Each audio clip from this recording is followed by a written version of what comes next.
sick of playing with y'all. CHLY 101.7 and 9. Hey, this is Michael Fonte from Spearhead, and you're listening to Radio Malaspina. Stand firm, stay human, power to the peaceful.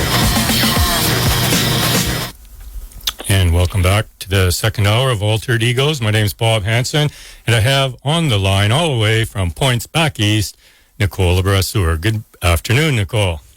Good morning, I always Bob. stumble on that one. So we have a full slate in front of us here, and the very first thing I would like to talk about is the infatuation our Prime Minister appears to have with the United Nations and this group called the Mayors Group. Let's just jump in there if we can. Yeah, and actually what I'd like to, hang on one sec, what I'd like to say is I'd like to thank you very much for making me all gung-ho before the show and really hype me up with all this stuff you want to talk about. When you send me a list of things that you want to talk about, it really fires me up. So I had to kind of settle my brains down for a few minutes before you called, and thankfully I've done that. Excellent. So if I get out of hand, can you rein me back in? Well, I don't know if I want to, actually. This is free speech zone here. I don't know what I don't know what out of hand would look like on a show like this, frankly. I'll tell you what I'll do. Just hang tough, and I'll do this. Here it is. The following contains mature subject matter and may not be suitable for some listeners. Listener discretion is advised. And, I'd be awfully remiss if I didn't put that out when I talked to Nicole Brasseur, because she is a very passionate person. So yeah, a little too passionate. You need it, my friend. Well, yeah, but coming back to Trudeau and what's going on here, Trudeau announced in the House of Commons that he wanted to reduce the work week, and there was a petition. Hang on one second. I'm just going to reach over here. Yep. And this was a petition started by CHLY April from Calgary, and she's a conservative from Alberta, and it's in regards to this work week. And right now they have actually over, where's the numbers here, 27,000 signatures. Yeah, 27,543 signatures from across Canada. And this is in relevance to him shortening up the work week. And it makes sense that he would do that in a sense because now, with his participation into the UNPAN and the UNPA, along with people like, sorry to say, Council of Canadians, Maud Barlow, David Suzuki, and all these supporters for a global parliament at the United Nations, this is how they're instilling globalization. And this is why we're going into this, and they want people to demand it. So they're coming up with problem-reaction solution. So, of course, Justin Trudeau, who I sent you his document that was corrected on the day of his inauguration by his own people, at the UN, which is the United Nations General Assembly's overall review of the implementation of the WSIS outcomes. WSIS is actually the, I wrote it down here, it's the World Summit on the Information Society. Okay, this is where everything is going to be under the control of the United Nations. In 2015, the September 29th, 2015, at the United Nations in the States, we had our mayors who appeared there along with our parliamentarians and Obama and his people. And what they did is they actually, they're launching the Global Parliament of Mayors. And now our mayors, instead of having their nose in their potholes, they will be sitting, under a parliamentary assembly at the United Nations. Because now everybody is going to be under that control. And who controls the UN? And people need to get this through their heads. The UN is a corporate global takeover of the entire planet. What is their logo? It's the Earth inside of a pyramid. Okay. Where have I seen that before? Yeah, and this is according to their website. And again, this is the United Nations leading all this. And who is the United Nations?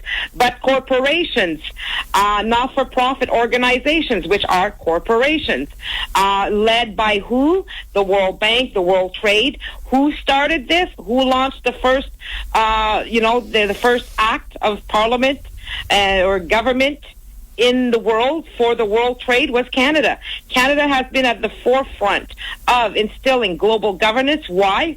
Through Maurice Strong, through Bob Rae, through all of the prime ministers that we've had. And through Power Corps of Canada. Exactly. So people need to wake up, because what we're going to be doing is exposing, people really need to look at what the UNPAN is, and people like Maud Barlow, who, out of one mouth says something and out of her ass comes out another, and I don't care about saying that, and she can sue me for it. But this woman has not been doing her due diligence as far as promoting one thing and then leading the people to the United Nations globalization. So, I would like to be able to sit down with her one day and say, hey, I think, what's transpiring here is she's totally blind to what's going on.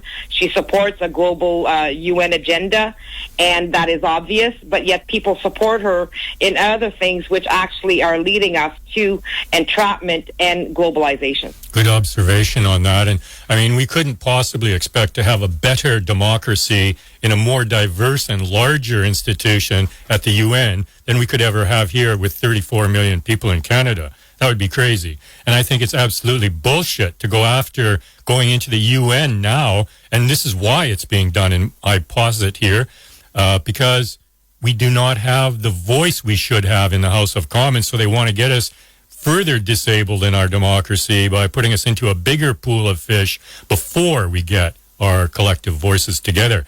And that brings us... Exactly. So which cities in Canada have their mayors in this group? Oh, well, they were going to be inaugurated June 1st or July 1st, 2016. I haven't really looked into that since. But these are going to be... there's mayors in almost, I'd say, 30 states in the United States, all set up for this with Obama and everything. Obama has spoken with them. And then we have Canada. And Canada, not only are they being initiated into the Global Parliament of Mayors, but that's because now they are structuring our finance reporting and how we're going to be dealing with public services on a global scale. So they're instilling these programs, public services programs, for these mayors to bring back to their cities, and then it's going to be a one-size-fits-all. So one organization will be handling, let's say, social services and how the employees deal with people on social services. And then the UI, how people will deal with people on UI in every country. So this brings us back to the Daniel Blakes of this world and, single mothers with their children being trampled on and being browbeaten by these social workers and these secretaries or, these attendants at the municipal offices and so on, and how they're going to be dealing with the public. And it's a real shame that this is being implemented worldwide, because you can see when you watch the movie I, Daniel Blake, this is going to hit home in every community there is worldwide. And this is because it's been implemented. We're about 20 years late on this, Bob, if not 30. And people need to stop saying, well, we need to go to the UN for the UN to implement this. The UN is the corporation. People need to realize this. The UN is not a advocacy group. The UN was set up to take over the entire planet. Okay, now, just before we leave the mayors and what they're up to, and I hope we're going to have discussions in the province sometime soon about this before it's a done deal, is that really what we are creating is the environment of the city of Rome in ancient times, where we have city-states. Think about it, people. You have cities with 20 million people in them in countries that, only have 300 million people. You've got 10% or something of your population in one zone. So the mayors would be eager to have a bigger, louder voice in the democratic processes, but that has to come from somebody else's voice for that to take place. So all the regional areas will be shortchanged in their input into any democratic processes. And in Canada, and this is possibly why Trudeau and Canadians have been targeted by this process, especially when you consider Maurice Strong was part of the initiative group, is that the cities are all aligned within 100 miles of the Canada-U.S. border, and then all the hinterland with its water, its resources, all the stuff that corporations want would have a far reduced voice in the democratic milieu that will follow a UNPA. Yeah, and if you look at what they're creating, okay, you've got the World Parliament of Mayors. Now we have the World Parliament of Religions. Now we're going to have also what was really created September 29th, 2015 at the United Nations, which we made a video on. And, that's Chris Ann Hall, in this, an ex-lawyer from the States, was really putting out the warning bells on that. And she's right, is the Strong Cities Network. And Dennis Coderre from Montreal was there to present along with Obama's people and to speak at the United Nations. So imagine the mayor of Montreal, instead of fixing the potholes and, the bridges that are falling and killing people, no, his ass is sitting at the United Nations, and then he meets with the Pope. Look, what the hell is this?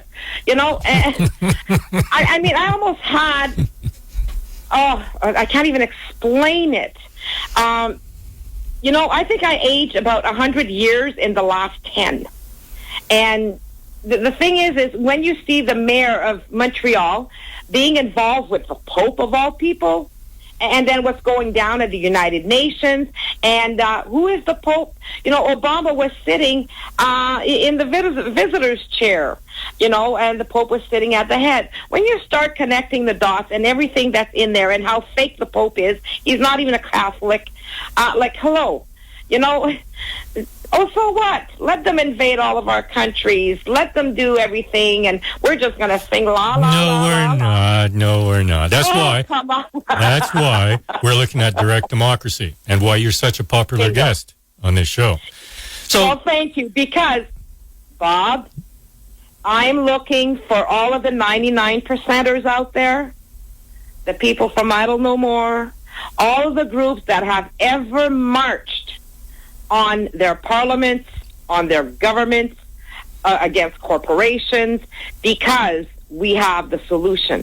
And the thing is why do you think that Wall Street laughed at the Occupy movement and the 99% when all of this happened? And why do you think it failed? Because we keep voting in the very people that allow them to do what they do, because our politicians create the laws to enable them to rip off the rest of the 99%. When are we going to wake up to the fact that our voting actually allows the 1% all that they have and all that they do? So what you're saying is we enable this dysfunctional democracy every election season. Every election. If I was the 1%, I'd have been laughing too. So tell me about Luxembourg, what kind of governance they have and their relationship. Sorry? Luxembourg is kind of, this is so ironic that we have this lady from Luxembourg, and they're going after the taxation issues and how, Luxembourg is actually one of the countries that the EU used as a model for the European Union. And would you believe that the European Union courts are in Luxembourg? So, and who helped create that? The international courts. Now, did Luxembourg have proportional representation when that happened? Yeah, well, right now they have proportional representation, and it's not working. And this is what people need to wrap their heads around. When Trudeau mentions that he would like, or any of the other political parties, that we can introduce proportional representation, most of the countries, the people do not like it. It does not work. Why? Because once a politician goes in there, they have to appease to, the people who help them fundraise. They have to appease to the ones dictating to them. and most likely they'll have a gun, an invisible gun to their head. Okay, so in Luxembourg, is it a party-structured system like in Canada? Yeah, it is. And I'm going to read to you, actually, I'm supposed to have this all here. Luxembourg, there we go, Grand Duchy. And they are a monarch. They have the same type of what we have. Instead of their mark being a queen, it's a a duke and the duchess. So, but now it's being run by the governance and the people through voting structures. And I think what they have is, right now, if you look at their size, there's only 543,000 people. And their city is actually their country is only 998 square miles. It's a very small country. And their politics, they have the Green Party. They have, basically the same things we do. And it is proportional representation.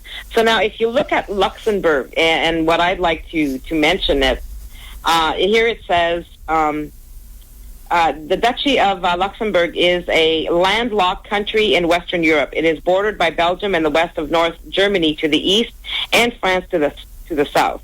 Its capital, Luxembourg City, is, together with Brussels and Strasbourg, one of the 3 official capitals of the European Union and the seat of the European Court of Justice, the highest judicial authority in the EU. So it's like the Supreme Court for the United Nations. All right. Okay. So now what the people that are doing, there's not just Luxembourg. They've also got some people in France that want to do what we're doing. They haven't formalized it yet, but they're trying to do zero taxation because the people are taxed. But actually, what they're saying is that Luxembourg became the tax haven, one of the tax havens for the European Union and all of the other countries. And it's kind of ironic that Canada would kind of be involved with them, in the sense of the European Union and our trade deals. Well, I hear you. We're talking serious infringements of our Constitution here. When you talk about Luxembourg and the United Nations and there being a capital of the jurisprudence of the the European Union in Luxembourg, I have to ask, does the European Union still recognize the constitutions of the independent member countries? Yes or no? No.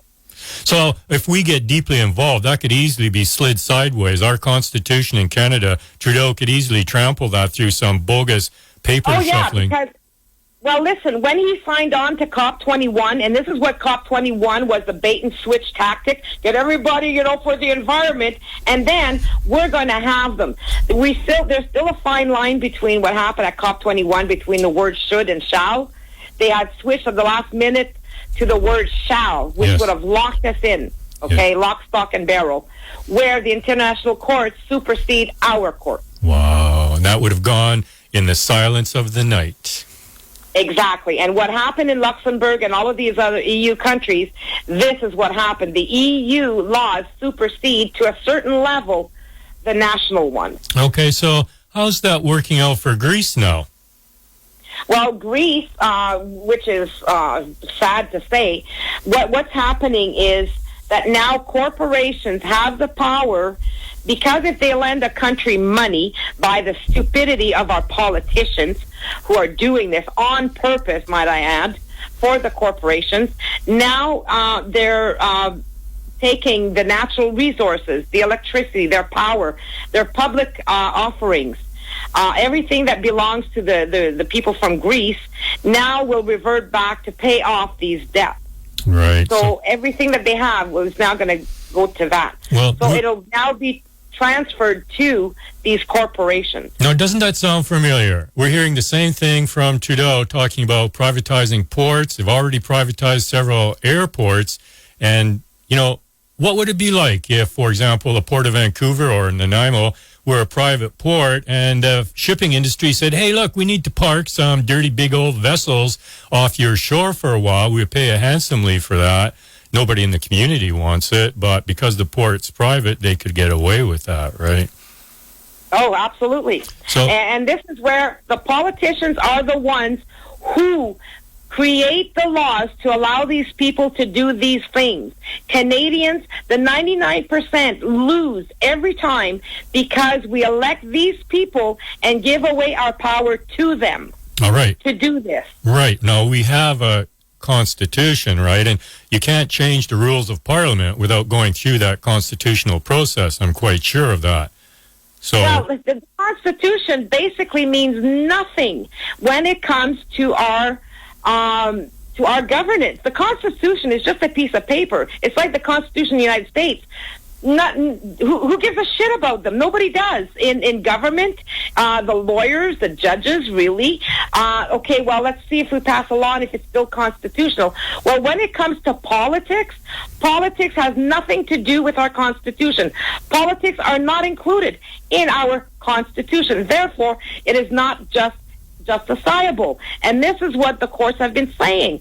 Until the people democratically change things by a 51% vote by the people, that's what's going to rule. So we have to go through, as we've discussed before, corporate law to free ourselves from corporate dominance of our governance. Bingo. Because we've agreed to a voting system by not our choice, legally, you know, everything, we're under corporate governance. And this is what people need to wrap their heads around. You cannot go into court claiming a constitutional issue or something under the Charter of Rights and Freedoms when it has to do with our politicians screwing up our finances, because that is a political matter. Well, okay. It is a corporate governance matter, not a constitutional one, not a human rights one. All righty, and this is what spurred you to go into the corporate issue and have us behave like responsible shareholders, including being required to vote. Tell us about that in a corporate setting. Okay. The one thing that I really liked about Luxembourg is that, okay, it's a smaller country, but if we went from community to community, right, basically we can govern ourselves through each community as long as every community agreed to it. And we could create a new constitution that way. But in Luxembourg, what happens with them is that they have to vote.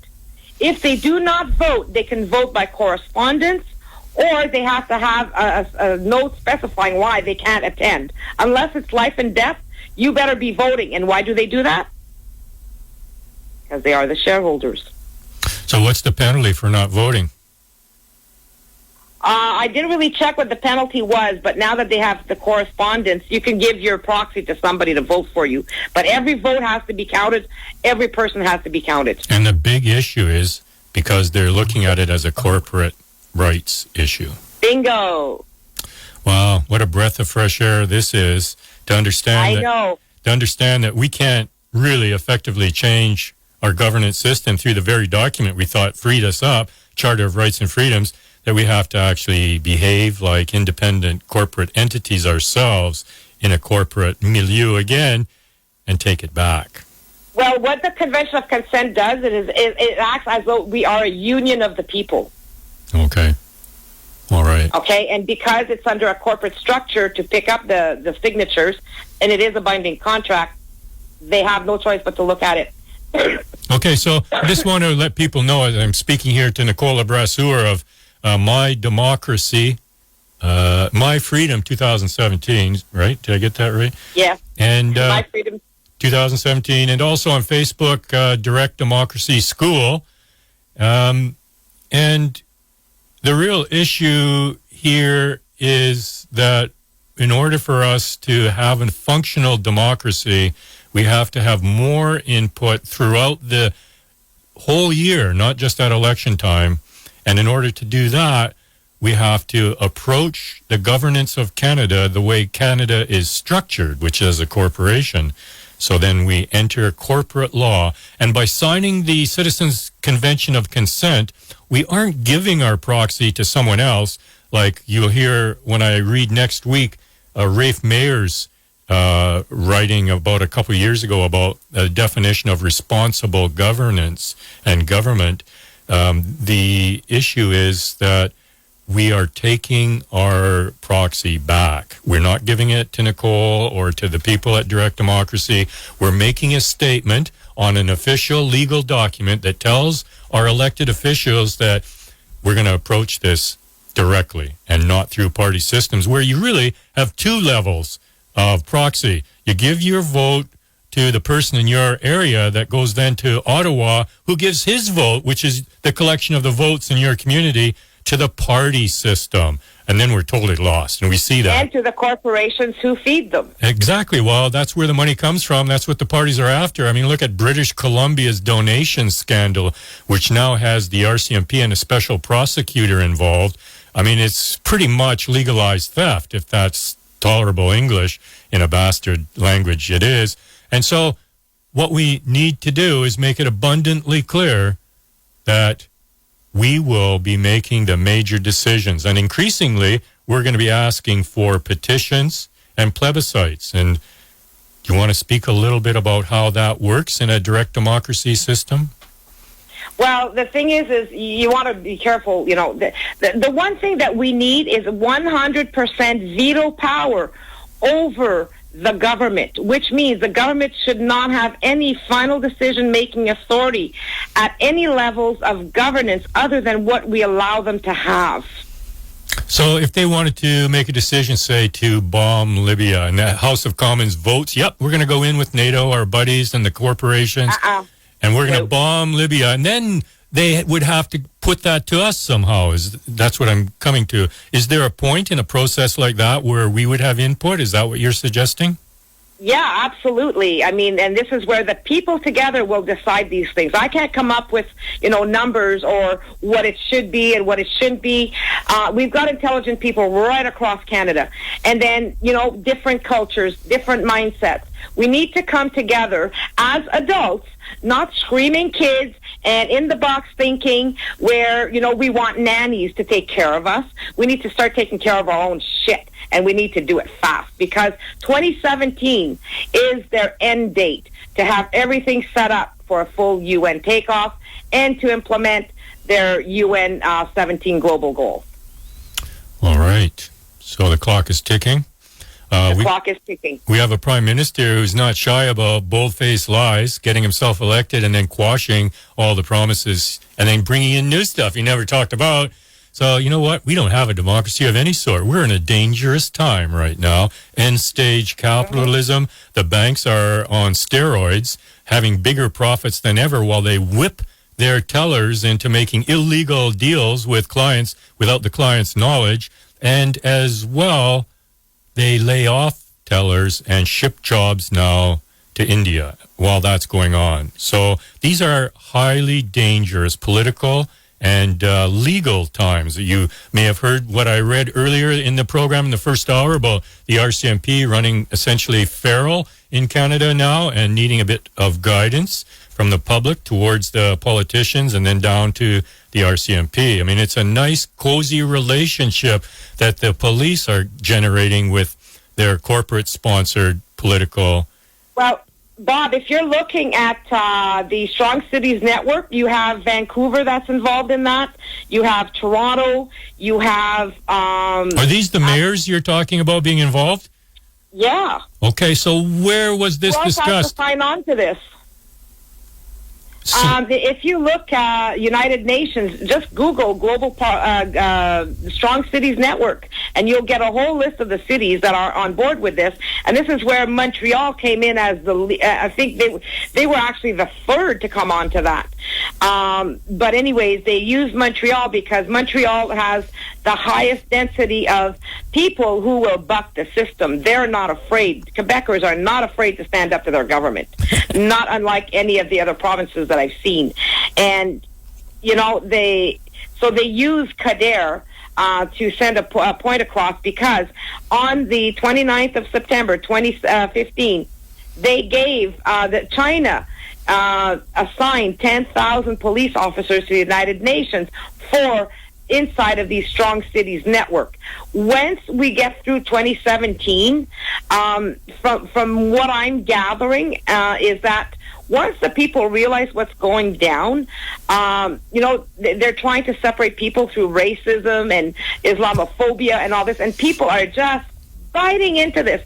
They're using the Muslim people as a tool to create civil wars worldwide so they could come and problem, reaction, solution, order out of chaos. Yeah. So, you really got to this is not conspiracy theories. This is actually from the horse's mouth. Wouldn't be the and first. If you connect the dots, you'll see it. It wouldn't be the first time that we've had this kind of process go on. The Bank of International Settlements, the BIS, was created after the First War to help sort out the rebuilding of Europe, and it was the Bank of International Settlements that helped fund Adolf Hitler and his Nazi party in Germany, along with corporations in the United States and Great Britain. And well, the people need to understand that it's the corporations that took over everything, right down to the Vatican in 1493.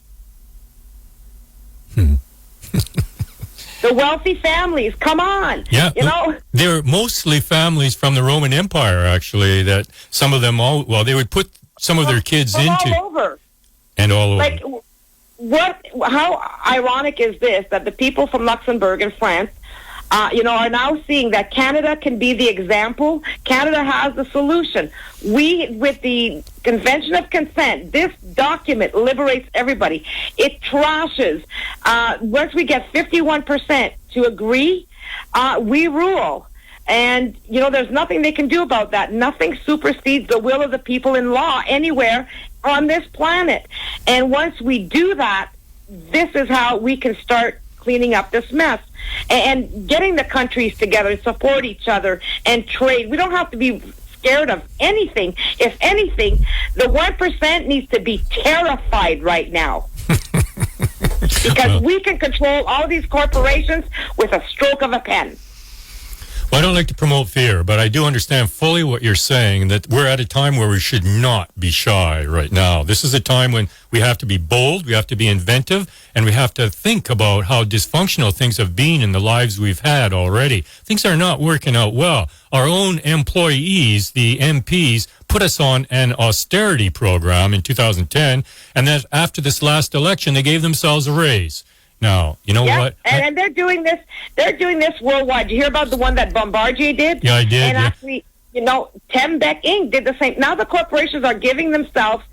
Our government is giving them money. They are taking that money and then giving themselves huge bonuses with our money. When are the people going to wake up? Okay, well, 99% can take over this and put an end to this game. Okay, now in the case of Bombardier, I heard just this morning that the CEO there has written whoever, I'm not sure, his boss anyway, and said, you know what, I'll be happy to have my same wages as I had before. He got $1 million increase when they got the public money. And now we're going to see if the other executives are going to do the same thing. But it's been a history of that. You get public money, then you give your CEOs a raise for getting the money. Because you're... Well, look at this. I have it here. Lack of judgment. Baskin told CBC Montreal's Daybreak that if he was the federal civil servant who negotiated the terms of the agreement with Bombardier, he would have said, please don't embarrass us by raising your pay by 50% after giving you all this money. But I guess nobody thought of that. What? Did somebody say that? Somebody wrote that down before this happened? Yeah, it's CBC. No, they're just saying that, the guy from Montreal's Daybreak. Gotcha, okay, yeah. Then he says, last year, CEO Alain Bellemare got paid $9.5 million U.S., up from $6.4 million U.S. Yep.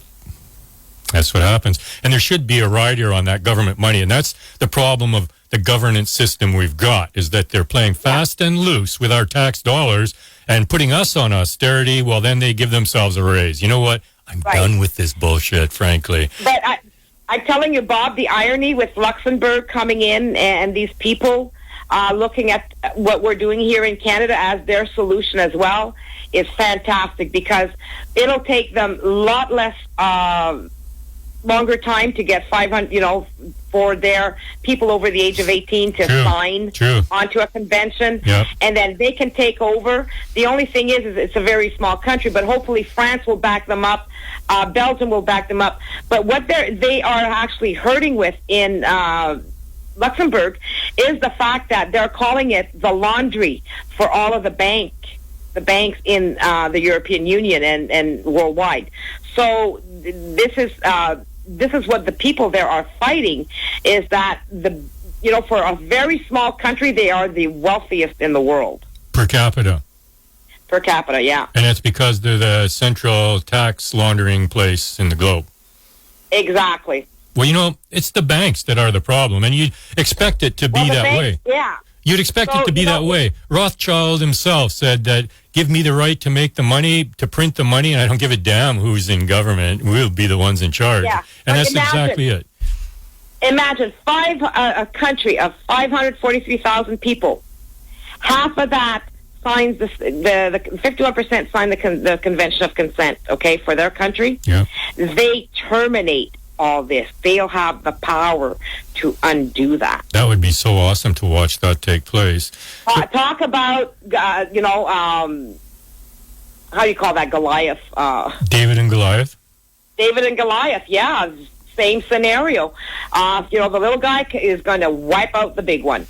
And with only one stone, which is the Convention of Consent. Sweet. Well, we're certainly going to be keeping an eye on that. I hope, as I mentioned to you earlier this week, to be able to have that particular Luxembourg citizen, a woman, on this show in the very near future and see what their attitude is coming from the European Union. Exactly. And the problem with Greece is not Greece alone. Italy and Portugal and Spain are all lining up into the same boat. Yeah. And the thing is the bait and switch tactics. If you're looking, Brexit, they crafted this thing so well to want people to. The IMF set up the BRICS. The IMF. And in the BRICS website itself, it says that the United States did not want to be named as a founding member. What does that tell you? Totally.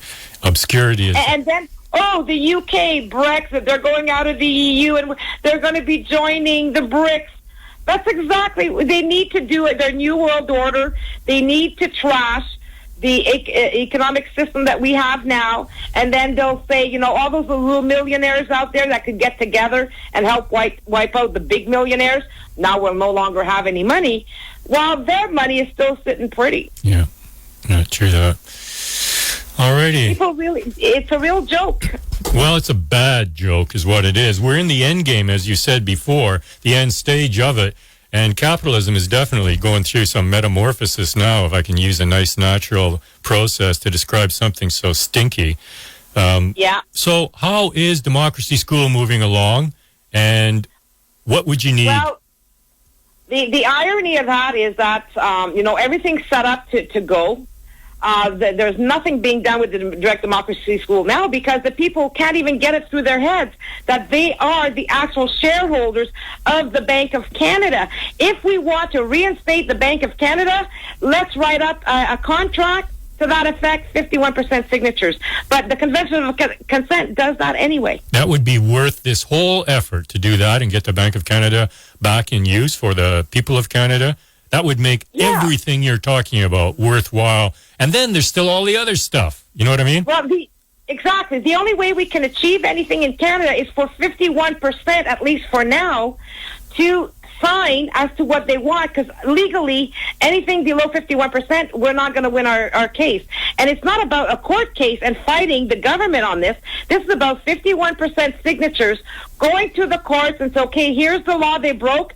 This falls under this section this, and we are imposing a moratorium. We are the people. We are the voice. We are the law. Okay, well, do it now. We need many, many more voices, as you're suggesting. So we need organized groups to take this Citizens Convention of Consent document to the public and get those numbers. Absolutely. And get those numbers up.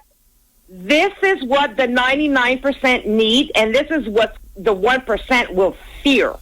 So Are you thinking of forming a direct democracy society or anything that can collect these groups under one umbrella and you can kind of manage the message? It's already done. It's already done under My Freedom 2017. All right. We don't need to create no societies. It's Sante Research, which is my company that collects the Convention of Consent.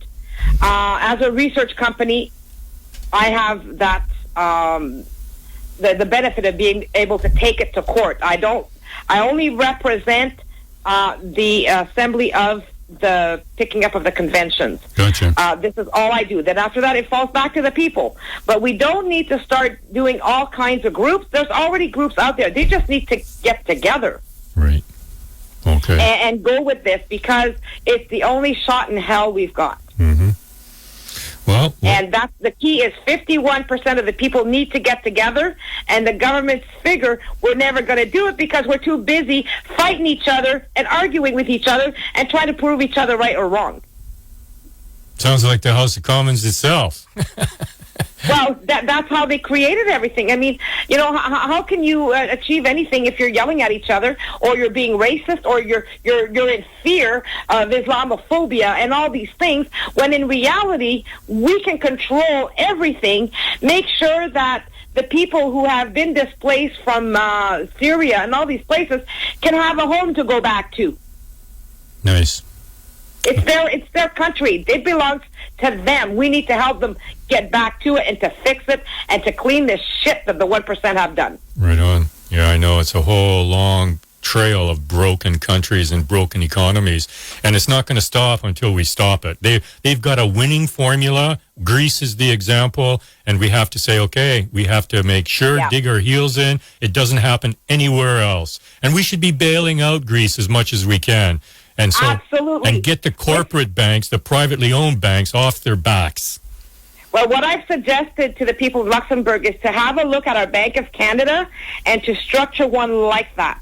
Close all of the other ones down if they have to, or just open up that one for themselves. Do their infrastructure because we could even make it better than what ours was.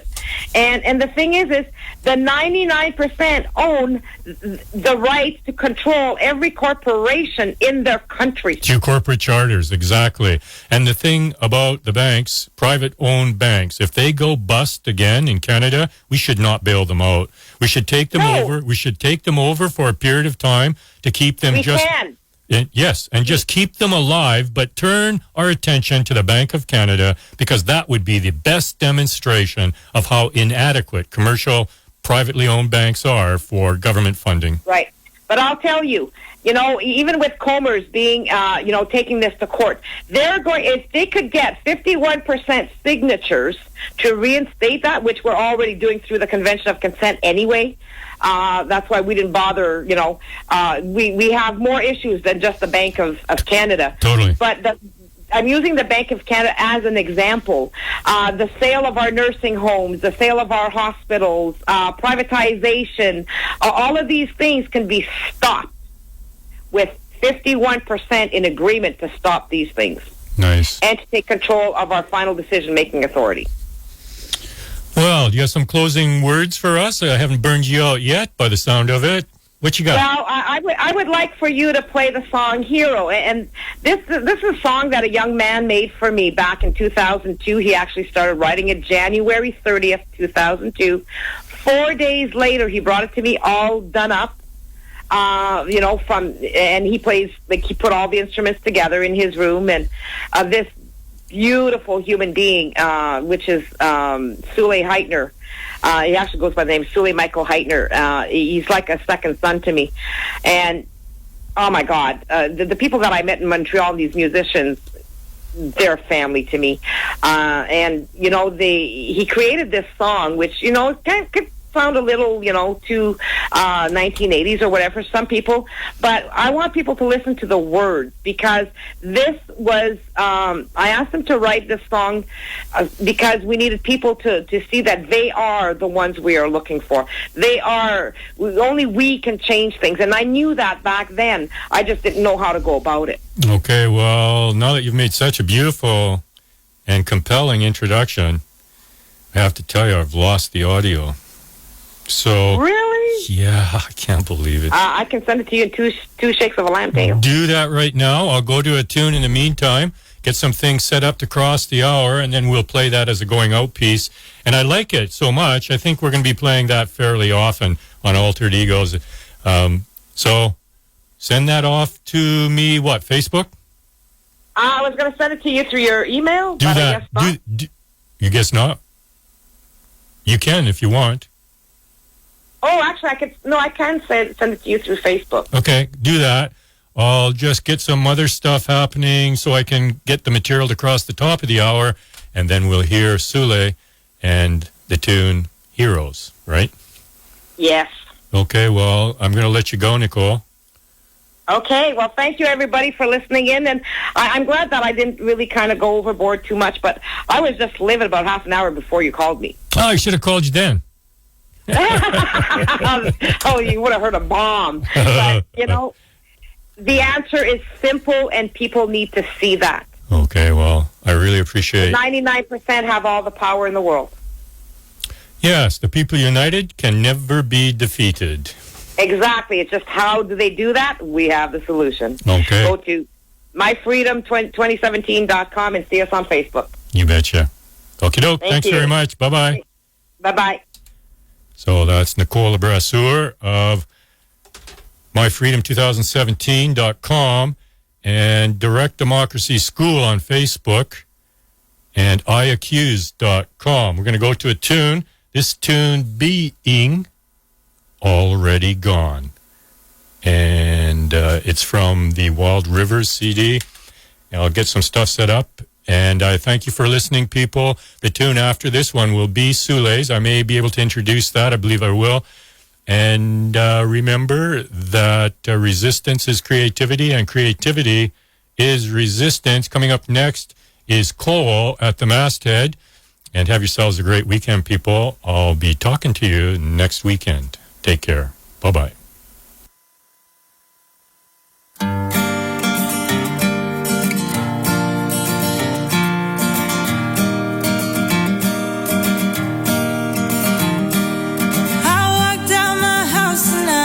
Just to hear the quiet, listen to the dark before I lie. Look into the city lights burning from afar, glowing at the bottom of the sky. I think nothing beautiful comes without a fight. Of course there's no exception in us. I've come to love revolving doors and things that tend to shine, but you never really cared for that much.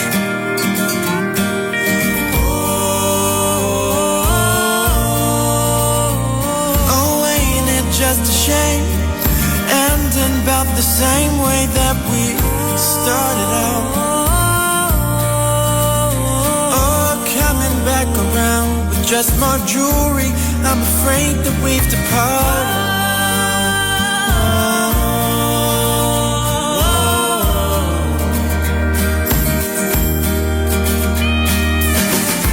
You won't catch me, trains are moving too fast. What's this rail car to some bits of broken glass? I had a box of pictures that I hid in tall grass.